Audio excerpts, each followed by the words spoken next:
Ayush counselling second round के लिए अभी रजिस्ट्रेशन स्टार्ट है और चॉइस फिलिंग भी हो रहा है। इस वीडियो में हम ये चर्चा करेंगे कि इसका शेड्यूल क्या है, इसके बारे में चॉइस फिल करते समय आपको किन किन बातों का ध्यान रखना है और इनके आगे जो 2 राउंड होने हैं, सेकेंड राउंड के रूल्स क्या हैं, मॉपअप राउंड के रूल्स क्या हैं और स्टे वैकेंसी राउंड्स के रूल्स क्या हैं।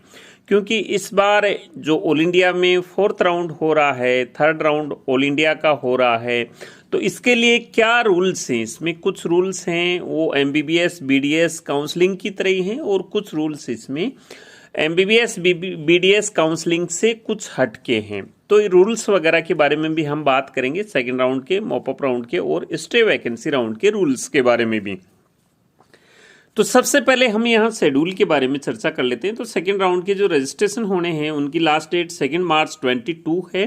चॉइस फिलिंग की यही डेट है।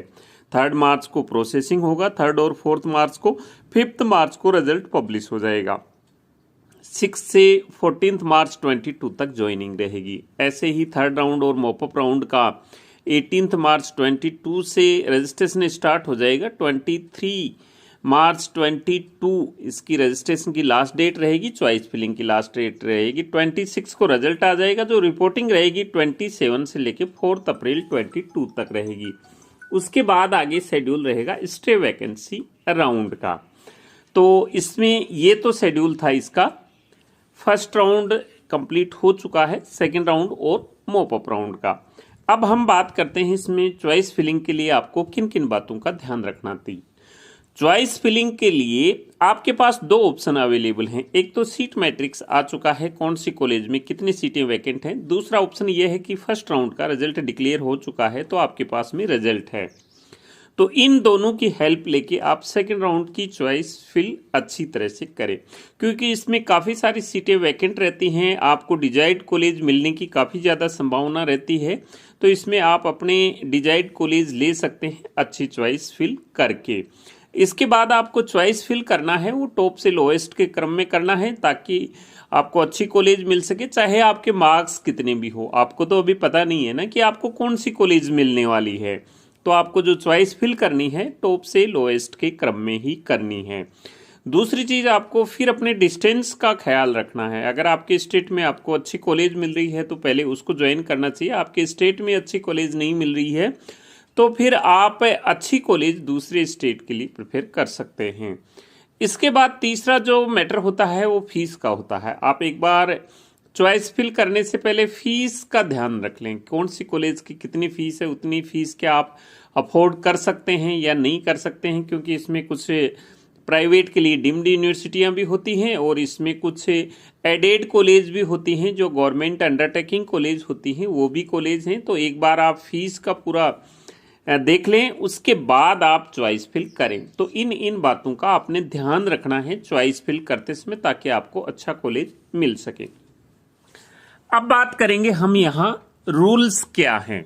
तो फर्स्ट राउंड कंप्लीट हो चुका है। आपको पता है कि first round free exit round है। इसमें जिस कैंडिडेट को सीट मिली ज्वाइन किया, ठीक है, नहीं किया तो भी कोई नुकसान नहीं है। अभी सेकेंड राउंड की चॉइस फिल हो रही हैं। आपने इन चीजों का ध्यान रखना है। सबसे पहले हम देखते हैं कि सेकेंड राउंड में जिन कैंडिडेट को सीट अलॉट हो जाती है, सेकेंड राउंड में जिन कैंडिडेट को सीट अलॉट हो जाती है उसको अपग्रेड करवाना चाहते हैं तो वो नेक्स्ट राउंड के लिए इसको अपग्रेड करवा सकते हैं। मॉपअप राउंड के लिए वो अपग्रेड का ऑप्शन दे सकते हैं अलॉटेड कॉलेज में।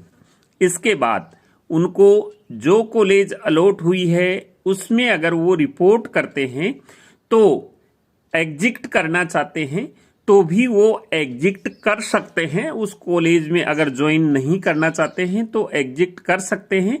वो 3rd राउंड में फ्रेश चॉइस फिल करके कॉलेज ले सकते हैं। ये तो ये कंडीशन है। कंडीशन दोबारा बता देता हूं। अगर किसी कैंडिडेट को सेकेंड राउंड में सीट अलॉट हो जाती है, वो उस पे ज्वाइन नहीं करना चाहता है तो उसको कोई नुकसान नहीं है। यानी कि उसकी जो सिक्योरिटी मनी है वो भी फॉरफिट नहीं होगी और वो आगे के राउंड के लिए भी एलिजिबल रहेंगे। थर्ड राउंड में फ्रेश रजिस्ट्रेशन करके सीट ले सकते हैं। इसके बाद में जिन कैंडिडेट ने ज्वाइन कर लिया सेकेंड राउंड में, जिन कैंडिडेट ने सेकेंड राउंड में ज्वाइन कर लिया, वो उस सीट को छोड़ना चाहते हैं तो मॉपअप राउंड के 3 दिन पहले वो उस सीट को छोड़ सकते हैं, तो वो आगे के राउंड के लिए एलिजिबल रहेंगे, आगे के लिए एलिजिबल रहेंगे वो। तो ये कंडीशन है सेकेंड राउंड की। अब मैं आपको थर्ड राउंड की सिचुएशन बता देता हूं। थर्ड राउंड जिसमें जिन कैंडिडेट को सीट अलॉट हो गई है उनको ज्वाइन करना जरूरी होता है। अगर वो इसमें ज्वाइन नहीं करते हैं, इस सीट को अगर ज्वाइन नहीं करते हैं, तो जो उनकी सिक्योरिटी मनी है वो फॉरफिटेड हो जाएगी और वो आगे के राउंड के लिए भी एलिजिबल नहीं रहेंगे। अगर वो रिपोर्ट नहीं करते हैं और रिजाइन कर देते हैं तो सिक्योरिटी मनी तो फॉरफिट हो ही जाएगी, लेकिन वो आगे के राउंड के लिए भी एलिजिबल नहीं रहेंगे। तो इसमें कोई एग्जिट का ऑप्शन नहीं है। इसके बाद में स्टे वैकेंसी राउंड होगा। स्टे वैकेंसी राउंड में दोबारा से चॉइस फिल नहीं होती हैं। जो मॉपअप राउंड में चॉइसें होती हैं वही स्टे वैकेंसी राउंड में चॉइसें कंसीडर की जाती हैं और न ही इसमें कोई फ्रेश रजिस्ट्रेशन होता है। डिम्ड की कंडीशन में डिम्ड को ट्रांसफर कर दी जाती है। स्टे वैकेंसी राउंड डिम्ड द्वारा ही कंडक्ट करवाया जाता है एलिजिबल कैंडिडेट्स के लिए। जो अभी स्टे वैकेंसी राउंड होना है वो all India quota, all India government aided quota, national institute, central university सभी के लिए ये कंडक्ट करवाया जाएगा। तो ये कंडीशन थी राउंड्स के लिए और जो मैंने आपको बता दी हैं। बाकी ये कंडीशन आपको वेबसाइट पर मिल जाएंगी। AACCC की वेबसाइट पर काउंसलिंग स्कीम में आपको ये सारी कंडीशन मिल जाएंगी, वहां से आप इसको समझ सकते हैं। जो कंडीशनें थी मैंने आपको बता दी हैं।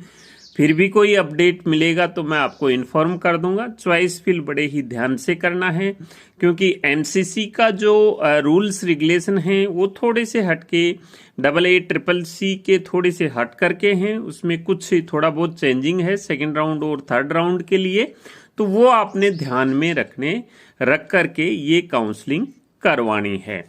तो मिलेंगे नई अपडेट के साथ नए वीडियो में।